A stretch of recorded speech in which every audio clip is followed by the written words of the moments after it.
નિવૃત્તિ બાદ પ્રાકૃતિક ખેતીમાં અનોખી શરૂઆત કરનાર શ્રી ભટ્ટ આજે ટેરેસ કિચન ગાર્ડનિંગ માટે પ્રેરણાસ્ત્રોત બન્યા છે. તેઓ માટીમાં હસ્તક, પરાળ અને ભાતના છોડ મિક્સ કરી કુંડામાં વાવેતર કરે છે, જેથી છોડના મૂળ મજબૂત બને અને પોષણ સારી રીતે મળે. નજીકની ગૌશાળામાંથી છાણ અને ગૌમૂત્ર લાવી તેનો જીવામૃત, ઘન જીવામૃત અને કુદરતી જંતુનાશક ઘરે જ તૈયાર કરી ગાર્ડનમાં ઉપયોગ કરે છે. આત્મા અને બાગાયત વિભાગની તાલીમથી પ્રેરાઈ તેમણે શાકભાજી ઉગાવવાનું શરૂ કર્યું અને પ્રાકૃતિક ખેતીના પુસ્તકોને માર્ગદર્શિકા બનાવી આ ક્ષેત્રમાં નિષ્ણાત બન્યા.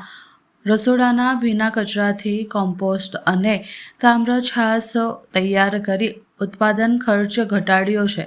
ઘરે ઉગાડેલી હળદર સૂકવી વર્ષભર માટે પાવડર બનાવી વેલ્યુ એડિશન પણ કરે છે. શ્રી ભટ્ટ આસપાસના કોઈને પણ ટેરેસ કિચન ગાર્ડનિંગ અપનાવવા પ્રોત્સાહિત કરી રહ્યા છે અને નિવૃત્ત જીવનની નવી શરૂઆત રૂપ આપ્યું છે.